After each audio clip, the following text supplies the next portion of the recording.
So do you know Georgiana Houghton? Do you know that artist? She's kind of in the same, she's That makes, grouped together with like Hilma off Klint, and no, I don't, but I love Hilma. How do you say that, her name? I've never known how to say it. I Hilma. might be saying it wrong, both of them. So there was one of your drawings in particular that I pulled off of Instagram. So there was this Oh, one. Do you remember that?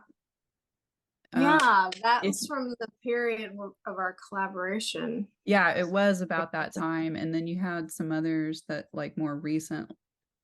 I don't know when this one was. This is a pencil drawing. Yeah, that one's a little later. Yeah.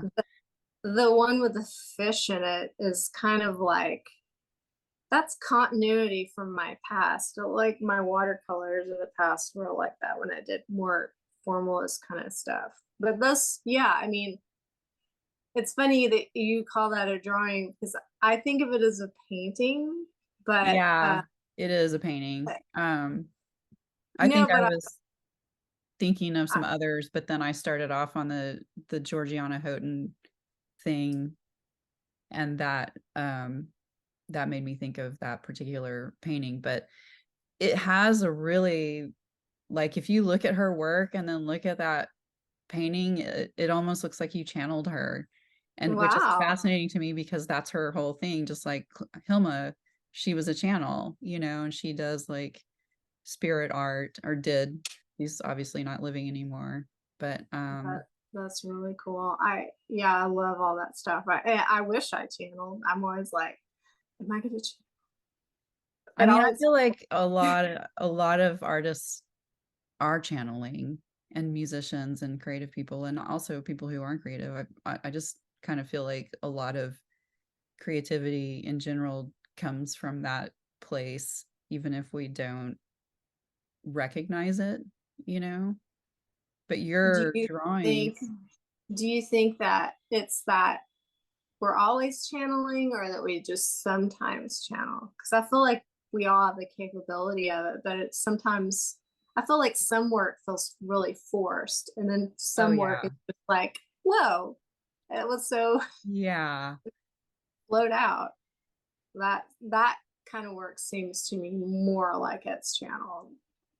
Yeah. I mean, you could also call it like being in the flow or whatever, Um, it's probably a more um understandable conventional way of talking about that particular experience, of just like things kind of pouring out of you. But that's how I always, when I see your drawings, that they feel very mystical and magical, and just like they're Aw, coming from some other realm, that is like a place I'd like to visit.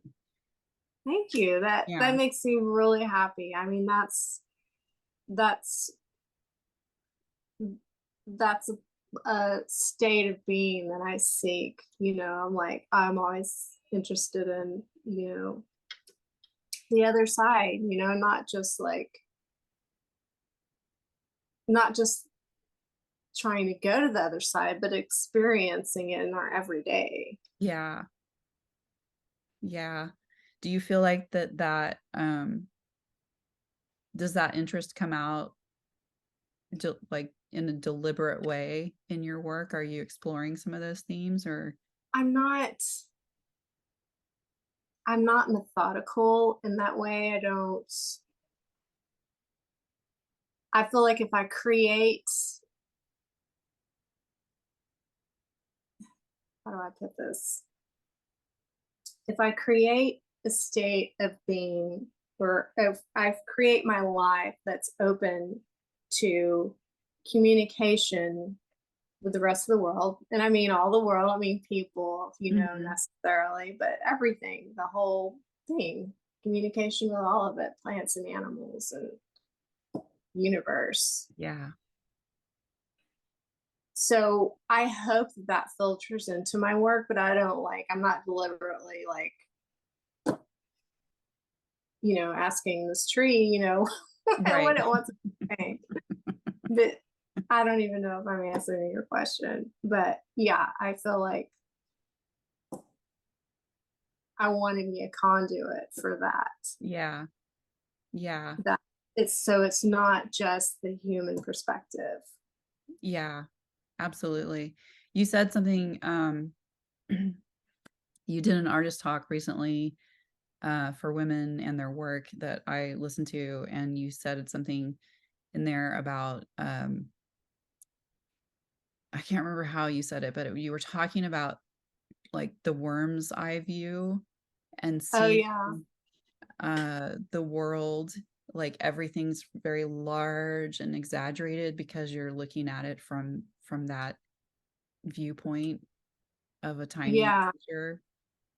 Yeah, I was talking about how I don't know why this is really persistent for me, and I mean, probably it's not a popular idea with people, but I really think that people need to feel their place in the world. And I think that the place that we've sought isn't necessarily the place that's healthiest for our psyches, for the environment, for anything. And I think what I'm hoping is to create that sense of like actual place. But it's, I mean, it's a metaphor, it's not literal. But I feel like it comes from feeling smaller, from feeling humble and like you're not in charge of everything. Like Yeah, you're a component. right. Yeah, absolutely. Um, I love all that.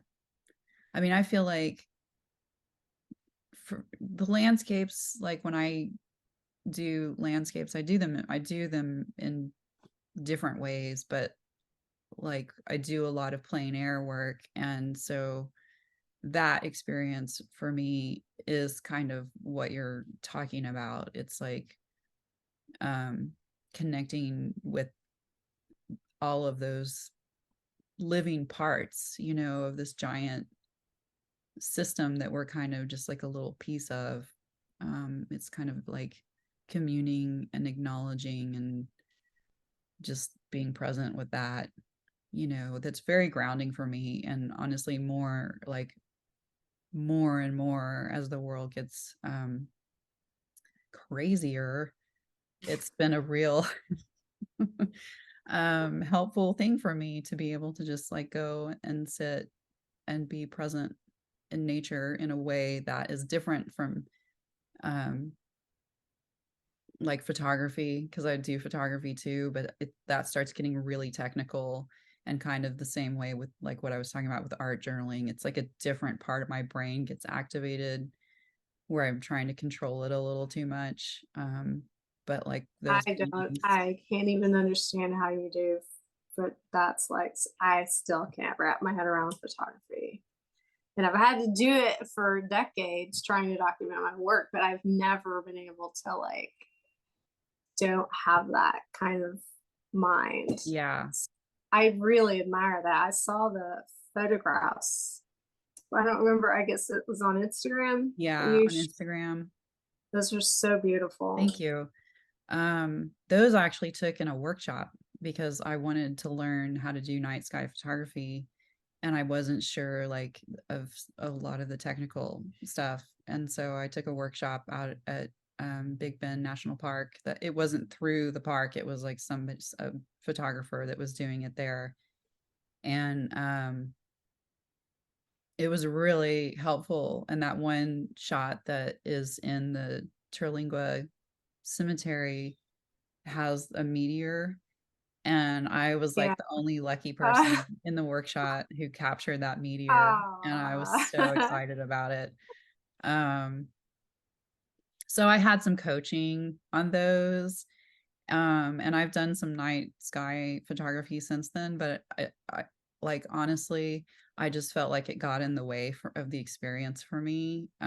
Like I just I mean, you can probably tell from a lot of the art that I do is like nighttime scenes, and Right. that's Yeah. like the stars in the sky are my happy place, you know.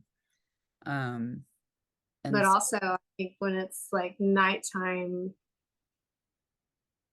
the frequency goes down. Like yeah, there's such human activity, and so I feel like there's less separation between. So that makes sense. yeah, That yeah. Um, I mean, there's a part of me that feels like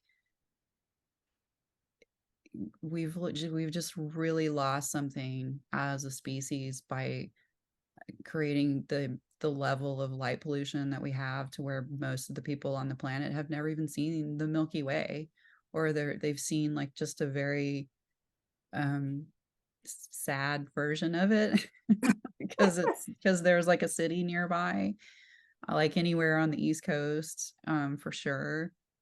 Um, I mean, it's not just, it's everywhere. It's the whole world. Like if you look at those dark sky maps, yeah, is, you know, there's a lot of reasons why I am drawn to and love the Big Bend area, but it is a international dark sky protected area.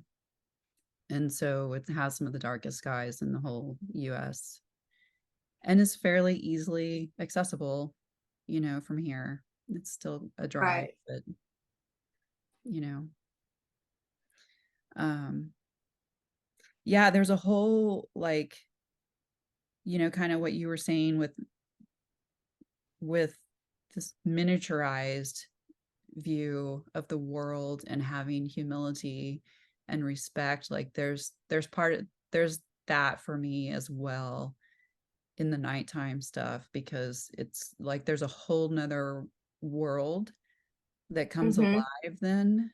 um like just the nocturnal activity is sometimes I mean, I don't know if you camp. I'm a pretty avid camper, and sometimes like the night times are not very relaxing because there's Yeah. critters that are out like just right outside your tent doing stuff and being loud, and when you